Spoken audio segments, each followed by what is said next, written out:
Kamu mungkin tidak menyadarinya, tetapi ada suara kecil di dalam kepalamu yang terus berbicara, kadang berbisik, kadang berteriak. Suara itu memberitahumu bahwa kamu tidak cukup baik, bahwa dunia tidak adil, dan bahwa semuanya akan berakhir buruk. Suara yang tanpa henti mengulangi ketakutan, kecemasan, dan rasa putus asa. Pernahkah kamu bertanya-tanya dari mana suara itu berasal? Apakah ia benar-benar milikmu atau hanya sebuah ilusi yang terbentuk dari pengalaman, lingkungan, dan ketidakseimbangan dalam otak manusia?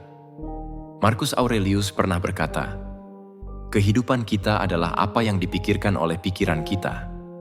Itu artinya, jika pikiran kita dipenuhi oleh hal-hal negatif, maka hidup kita pun akan terbentuk dari kepahitan dan keputusasaan. Namun, jika kita bisa menguasai pikiran kita, maka kita bisa menguasai hidup kita. Masalahnya, mengendalikan pikiran bukanlah hal yang mudah. Otak manusia telah berevolusi untuk lebih memperhatikan ancaman daripada peluang. Itulah sebabnya berita buruk selalu lebih menarik daripada berita baik. Satu komentar negatif bisa lebih membekas daripada 1000 pujian. Ini bukan salahmu. Ini adalah bagaimana otak manusia bekerja. Fakta menariknya adalah ada bagian otak yang bertanggung jawab atas kecenderungan kita untuk terjebak dalam pikiran negatif. Prefrontal dorsolateral. Semakin aktif bagian ini, semakin sering kita terjebak dalam lingkaran pemikiran yang berulang-ulang, mempertanyakan diri sendiri, mengulang kesalahan, dan menciptakan skenario buruk. Apakah itu berarti kita tidak bisa berbuat apa-apa? Tidak, justru sebaliknya. Marcus Aurelius, seorang kaisar Romawi dan filsuf Stoik, percaya bahwa kebahagiaan dan ketenangan bukan berasal dari dunia luar, tetapi dari bagaimana kita meresponsnya. Kita mungkin tidak bisa mengontrol dunia, tetapi kita bisa mengontrol pikiran kita, dan itu yang akan kita bahas hari ini. Pertama, kekuatan dari kata-kata. Pernahkah kamu berpikir seberapa besar dampak kata-kata yang kamu ucapkan pada dirimu sendiri? Setiap hari kita berbicara pada diri sendiri, baik secara sadar maupun tidak. Pikiran kita dipenuhi oleh kata-kata yang membentuk cara kita melihat dunia dan menilai diri sendiri.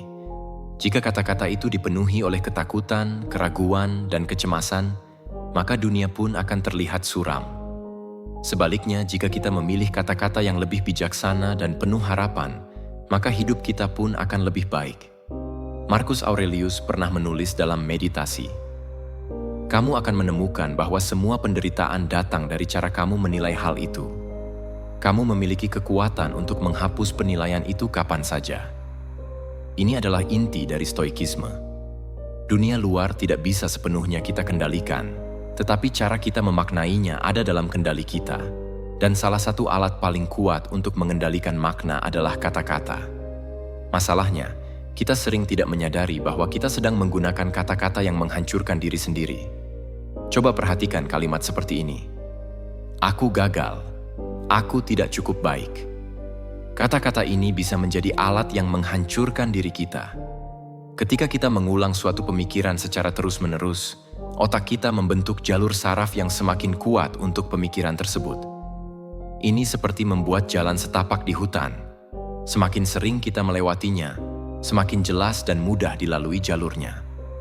Jadi, ketika kita terus mengulang kata-kata negatif, otak kita semakin terbiasa dengan pola pikir tersebut, hingga akhirnya menjadi kebiasaan yang sulit dihilangkan. Namun sebaliknya, jika kita memilih kata-kata yang lebih kuat, lebih penuh harapan, dan lebih berwibawa, kita bisa mulai membentuk jalur baru dalam otak kita. Bagaimana melakukannya? Pertama, sadari kata-kata yang kamu gunakan setiap kali kamu merasa sedih, frustrasi, atau takut. Perhatikan apa yang sedang kamu katakan dalam pikiranmu. Apakah itu sesuatu yang mendukungmu?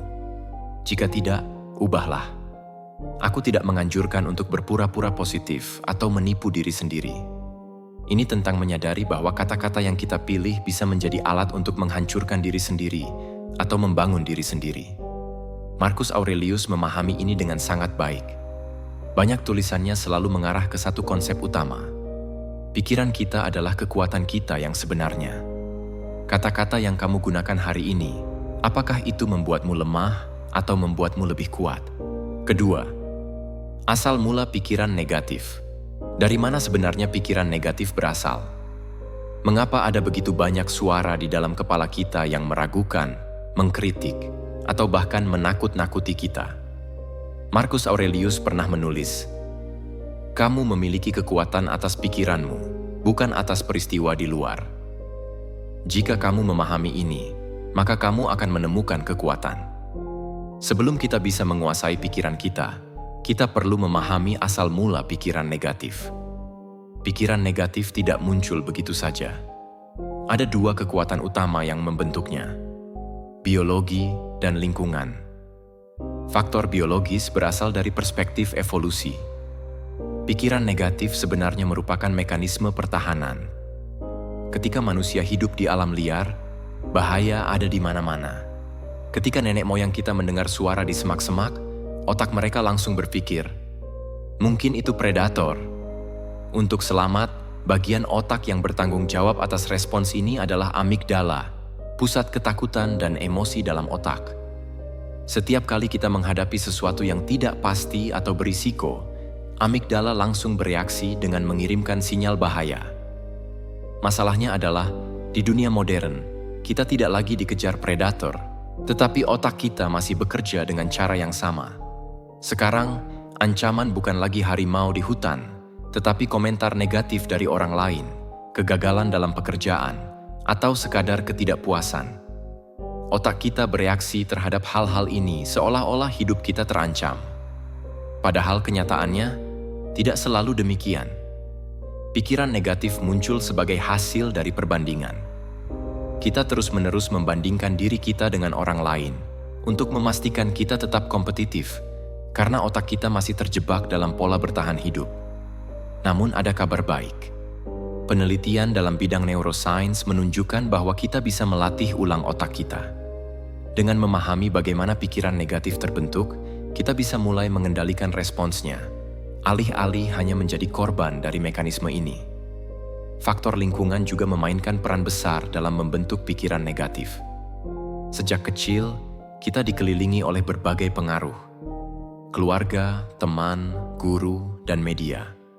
Semua ini secara tidak langsung menanamkan pola pikir tertentu dalam diri kita. Jika seseorang tumbuh dalam lingkungan yang penuh kritik, penolakan, atau ekspektasi yang tidak realistis, otaknya akan membentuk jalur pikiran negatif yang kuat. Mereka akan lebih merasa tidak cukup baik, tidak berharga, atau takut gagal. Sebaliknya, jika seseorang tumbuh dalam lingkungan yang mendukung, penuh dorongan, dan mengajarkan pola pikir yang sehat, mereka akan lebih mampu mengendalikan pikiran negatif. Namun, apa yang terjadi ketika kita sudah dewasa dan menyadari bahwa kita memiliki banyak pola pikir negatif dari masa lalu? Apakah itu berarti kita sudah terlambat untuk berubah? Tentu tidak. Marcus Aurelius percaya bahwa setiap manusia memiliki kendali atas pikirannya sendiri, tidak peduli bagaimana masa lalu kita. Kita selalu bisa memilih bagaimana kita akan berpikir mulai sekarang. Ini adalah langkah pertama untuk membunuh pikiran negatif, menjadi sadar akan asal mulanya. Ketika kamu mulai merasa cemas, takut, atau meragukan diri sendiri, tanyakan ini pada dirimu. Apakah ini benar-benar fakta atau hanya persepsi saya? Pertanyaan ini tidak akan menghilangkan rasa cemas dan takut, tetapi akan membantumu untuk lebih memahami apa yang sebenarnya terjadi. Jika kamu terus-menerus dikelilingi oleh hal-hal yang memicu kecemasan, ketakutan, atau rasa tidak cukup baik, maka otomatis pikiranmu akan menyerap energi negatif itu. Sebaliknya, jika kamu mengisi hidupmu dengan pengaruh yang positif, maka itu akan mengubah pola pikirmu secara alami. Bagaimana caranya? Ada beberapa hal yang perlu kamu ingat. Secara alami, manusia meniru lingkungan sosialnya. Ada fenomena psikologi yang disebut efek sosial, di mana cara berpikir dan bertindak kita sangat dipengaruhi oleh orang-orang di sekitar kita. Jika kamu terus bergaul dengan orang-orang yang suka mengeluh, pesimis, atau selalu melihat hidup dari sudut pandang negatif, maka tanpa sadar kamu akan ikut berpikir seperti mereka. Sebaliknya, jika kamu mengelilingi dirimu dengan orang-orang yang optimis dan berpikir positif, maka pikiranmu juga akan beranjak ke arah yang lebih baik. Tanya dirimu, Apakah orang-orang di sekitarku benar-benar membawa kebaikan dalam hidupku? Apakah setiap kali aku berbicara dengan mereka, aku merasa lebih baik atau justru sebaliknya? Jika kamu tidak bisa menghindari orang-orang negatif, maka pastikan kamu tidak menyerap energi mereka. Seperti yang dikatakan Marcus Aurelius, ketika kamu bangun di pagi hari, ingatlah bahwa kamu akan bertemu dengan orang-orang yang suka mencampuri urusan orang lain, tidak tahu berterima kasih, sombong, curang, iri, dan egois. Mereka seperti itu karena tidak tahu mana yang baik dan buruk. Kamu harus tetap berbuat baik karena mereka tidak bisa benar-benar menyakitimu, kecuali kamu membiarkan mereka masuk ke hatimu. Di era digital sekarang, lingkungan kita tidak hanya terdiri dari orang-orang di sekitar kita, tetapi juga informasi yang kita konsumsi. Berapa banyak waktu yang kamu habiskan setiap hari untuk membaca berita negatif, melihat drama di media sosial, atau membandingkan hidupmu dengan orang lain di internet? Tanpa disadari, semua itu memengaruhi cara otakmu berpikir. Neuroscience menunjukkan bahwa apa yang kita lihat dan dengar terus-menerus akan membentuk jalur saraf dalam otak kita. Jika kamu terus-menerus terpapar hal-hal negatif, otakmu akan lebih mudah berpikir negatif. Sebaliknya, jika kamu secara sadar memilih untuk mengonsumsi informasi yang positif, seperti membaca buku yang membangun, mendengarkan podcast yang menginspirasi, atau bahkan hanya mengikuti akun yang memberikan energi positif, maka otakmu akan terbiasa untuk berpikir lebih sehat. Jadi, mulai sekarang, perhatikan apa yang kamu masukkan ke dalam pikiranmu. Kurangi konsumsi hal-hal negatif dan perbanyak hal-hal yang positif. Lingkungan fisik juga memengaruhi kamu. Jika kamu sering berada di tempat yang berantakan, penuh dengan gangguan, atau penuh dengan energi negatif, maka itu bisa memengaruhi pola pikir dan produktivitasmu. Sebaliknya, jika kamu menciptakan ruang yang nyaman, bersih, dan penuh dengan hal-hal yang memberikan ketenangan, maka itu bisa membantu mengurangi stres dan meningkatkan fokus. Tidak perlu sesuatu yang mewah, bahkan hanya dengan menata ulang meja kerja, mengurangi barang-barang yang tidak diperlukan, atau menambahkan elemen-elemen yang menenangkan seperti tanaman atau musik yang lembut, itu sudah bisa memberikan efek yang besar pada mentalmu. Marcus Aurelius percaya bahwa kesederhanaan adalah kunci ketenangan batin. Dia hidup sebagai seorang kaisar, tetapi tetap mempertahankan gaya hidup yang sederhana karena dia tahu bahwa lingkungan yang sederhana akan membuat pikirannya tetap jernih. Ketiga, batasi interaksi dengan hal-hal yang memicu pikiran negatif. Jika kamu sudah menyadari bahwa ada hal-hal tertentu yang selalu membuat pikiranmu lebih buruk, baik itu berita tertentu, kebiasaan tertentu, atau orang tertentu, maka langkah selanjutnya adalah membatasi interaksi dengan hal-hal tersebut. Ini bukan berarti menghindari kenyataan, tetapi lebih kepada mengendalikan hal-hal yang tidak benar-benar berguna. Jika kamu merasa buruk setelah melihat media sosial, pertimbangkan untuk menggantinya dengan sesuatu yang lebih sehat. Kamu tidak perlu mengubah segalanya sekaligus, tetapi mulailah dengan menjadi sadar akan apa saja yang masuk ke dalam pikiranmu setiap hari. Karena, seperti yang dikatakan Marcus Aurelius, hidup kita adalah apa yang dipikirkan oleh pikiran kita. Jika kamu terus mengisi pikiranmu dengan hal-hal yang positif, sehat, dan membangun, maka lambat laun pikiran negatif akan melemah dengan sendirinya. Sekarang, tanyakan pada dirimu, siapa saja orang-orang di sekitarku yang memengaruhi cara berpikirku? Apa yang sering aku dengar? Apakah lingkungan ini mendukung atau menghambat? Apakah aku merasa tertekan atau lebih baik setelah berinteraksi dengan mereka? Jika kamu merasa tertekan, itu pertanda bahwa pola berpikirmu perlu diperbaiki. Saat kamu mulai berpikir seperti itu, tanyakan pada dirimu, apakah ini benar-benar fakta atau hanya persepsi saya? Dengan mempertanyakan hal ini, kamu mulai melatih otakmu untuk berpikir lebih rasional, mengikuti pola pikir stoik yang fokus pada hal-hal yang bisa kamu kendalikan. Banyak orang merasa stres, cemas, atau frustrasi karena mereka menghabiskan terlalu banyak waktu memikirkan hal-hal yang tidak bisa mereka ubah. Kita khawatir tentang apa yang dipikirkan orang lain tentang kita marah karena situasi tidak berjalan sesuai harapan, kita sedih karena masa lalu yang tidak bisa diubah.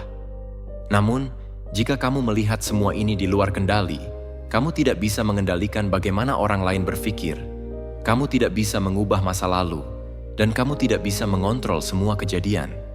Satu-satunya hal yang bisa kamu kendalikan adalah bagaimana kamu meresponsnya. Ketika kamu mulai berpikir negatif, tanyakan pada dirimu, apa yang bisa saya lakukan? Jika tidak, bagaimana saya bisa menerimanya dan melanjutkan hidup? Dengan terus berlatih cara berpikir ini, kamu akan merasa lebih tenang dan bijaksana dalam menghadapi hidup. Keempat, gantikan pikiran negatif dengan perspektif yang baru. Menghapus pikiran negatif saja tidak cukup. Kamu harus mengisi pikiranmu dengan perspektif yang lebih sehat. Marcus Aurelius mengajarkan bahwa kebiasaan terbentuk dari cara kita berpikir. Jika kamu merasa terjebak dalam suatu situasi, tanyakan pada dirimu, apa yang bisa saya pelajari dari situasi ini? Apa yang bisa saya lakukan untuk mengubahnya? Jika seseorang menyakitimu, itu adalah kesempatan untuk berlatih pengendalian diri.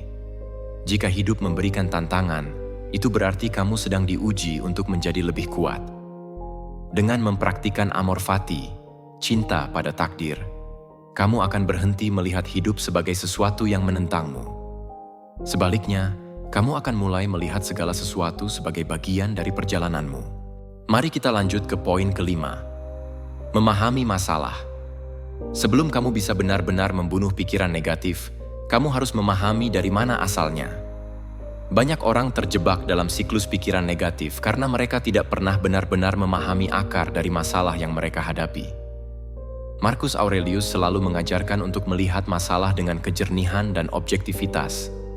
Dia percaya bahwa banyak penderitaan bukan berasal dari situasi yang sebenarnya, tetapi dari cara kita menafsirkan situasi tersebut. Oleh karena itu, jika kamu ingin benar-benar membebaskan dirimu dari beban mental yang tidak perlu, kamu harus belajar memahami masalah dengan lebih mendalam. Pertama, pisahkan fakta dari emosi. Seringkali, saat kita menghadapi masalah, kita langsung bereaksi dengan emosi kita. Hal ini membuat kita tidak benar-benar memahami apa yang sedang terjadi. Inilah yang membuat banyak pikiran negatif muncul. Dengan mempertanyakan situasi, kamu akan menyadari bahwa kamu memiliki kekuatan untuk menghapus penilaian itu kapan saja. Dengan kata lain, bukan kejadian itu yang membuatmu menderita, tetapi interpretasimu terhadap kejadian tersebut. Jadi, ketika kamu menghadapi masalah, jangan langsung bereaksi. Ambil napas dalam-dalam dan tanyakan pada dirimu sendiri. Apa fakta dari situasi ini? Apa yang benar-benar terjadi tanpa tambahan emosi? Apakah saya melihat ini dari sudut pandang yang benar? Jika kita melihatnya dari perspektif yang lebih luas, kita akan menyadari bahwa banyak hal yang tidak perlu kita khawatirkan. Jadi, ketika pikiran negatif muncul, tanyakan, apakah ini benar-benar masalah atau hanya perasaan saya saja? Apakah ini akan tetap penting dalam waktu 5 tahun ke depan? Apakah ini sesuatu yang bisa saya kendalikan atau hanya sesuatu yang saya khawatirkan? Banyak dari pikiran negatifmu sebenarnya tidak memiliki dasar yang kuat. Kedua, pahami sumber masalahnya. Jika setelah mempertanyakan masalah tersebut, kamu masih merasa bahwa itu adalah sesuatu yang nyata, maka langkah berikutnya adalah mencari tahu akar penyebabnya. Banyak orang mencoba mengatasi pikiran negatif dengan cara menutupinya, alih-alih menggali lebih dalam untuk memahami dari mana asalnya. Sadari bahwa pikiran negatif ini mungkin berasal dari pola asuh di masa kecil, di mana kamu selalu merasa harus membuktikan diri. Atau jika kamu sering merasa cemas, mungkin ini karena kamu terbiasa mengantisipasi yang terburuk sebagai bentuk perlindungan. Dengan memahami akar dari pikiran negatifmu, kamu bisa mulai mengambil langkah untuk mengubahnya menjadi tantangan, bukan beban. Dalam filosofi Stoik, tidak ada yang namanya masalah, hanya ada tantangan yang harus dihadapi. Marcus Aurelius berkata, halangan yang menghalangi jalanmu menjadi jalan itu sendiri. Artinya, setiap masalah yang kamu hadapi sebenarnya adalah kesempatan untuk tumbuh. Jika kamu terus melihat masalah sebagai beban, kamu akan merasa semakin tertekan. Namun, jika kamu melihatnya sebagai tantangan, maka kamu akan merasa lebih kuat dan lebih siap menghadapinya. Jadi, ketika kamu menghadapi masalah, tanyakan pada dirimu, apa yang bisa saya pelajari dari ini? Apa langkah pertama yang bisa saya ambil untuk mengatasi ini?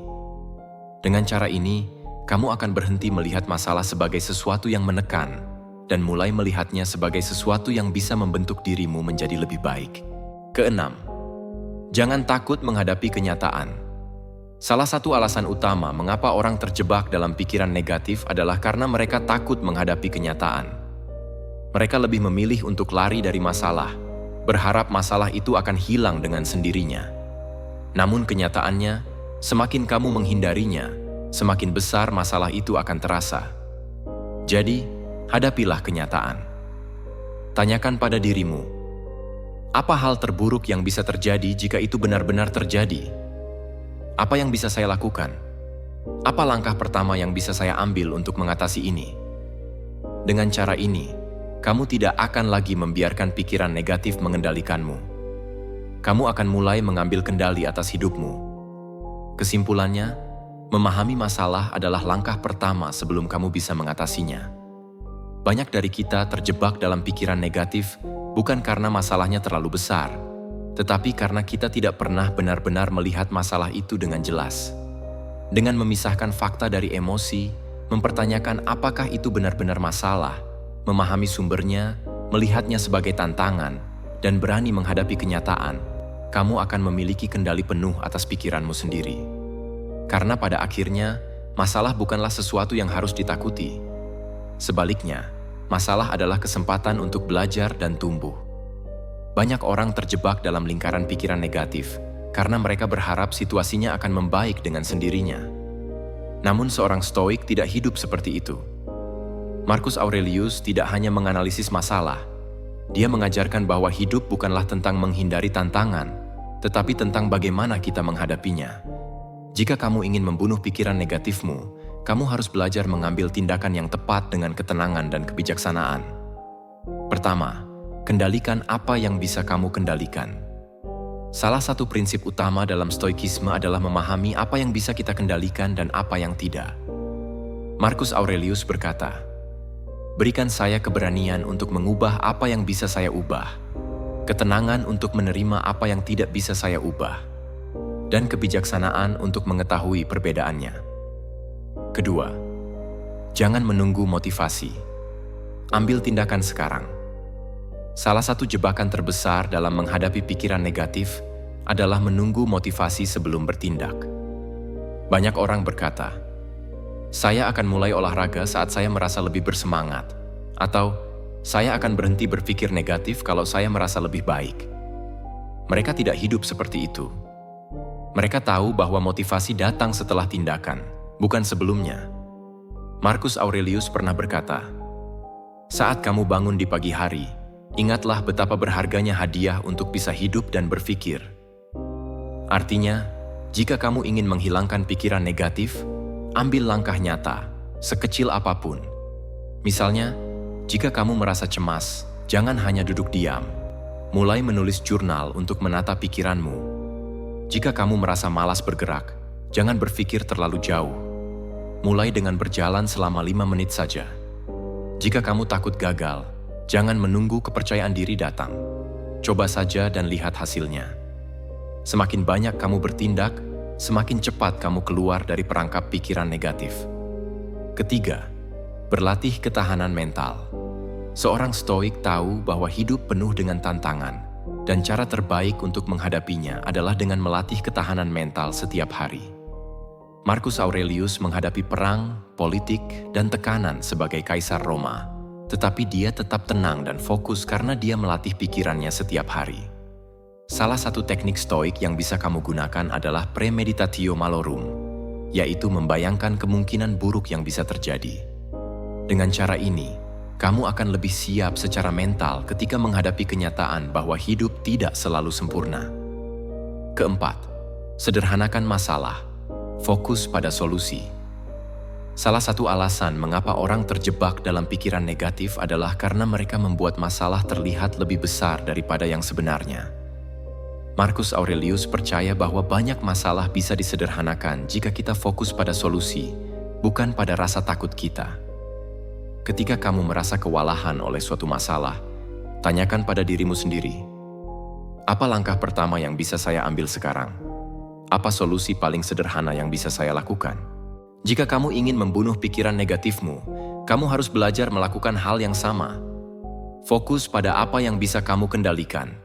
Jangan menunggu motivasi, ambil tindakan sekarang. Latih ketahanan mental dengan premeditatio malorum, sederhanakan masalah, dan fokus pada solusi. Karena pada akhirnya, pikiran negatif tidak akan hilang dengan sendirinya. Kamu harus menghancurkannya dengan tindakan nyata. Pada akhirnya, pikiran negatif adalah sesuatu yang bisa kamu kendalikan. Ingatlah bagaimana kata-kata membentuk realitas, bagaimana lingkungan memengaruhi pikiran, dan bagaimana mengubah pola pikir bisa mengubah hidupmu. Semua itu bukan teori kosong. Ini adalah strategi nyata yang bisa kamu terapkan. Namun ingat, pemahaman tanpa tindakan tidak akan mengubah apapun. Jika kamu ingin benar-benar lepas dari jebakan pikiran negatif, mulailah dengan satu langkah kecil hari ini. Bisa dengan mengganti cara berbicaramu pada diri sendiri, memilih lingkungan yang lebih sehat, atau mulai menerapkan prinsip-prinsip stoik dalam kehidupanmu. Terima kasih sudah menonton sampai akhir. Jika pembahasan ini memberimu wawasan baru, pastikan kamu tidak melewatkan pembahasan berikutnya. Jangan lupa berlangganan agar kamu selalu mendapatkan perspektif yang lebih tajam dan cara berpikir yang lebih kuat. Sampai jumpa di pembahasan selanjutnya.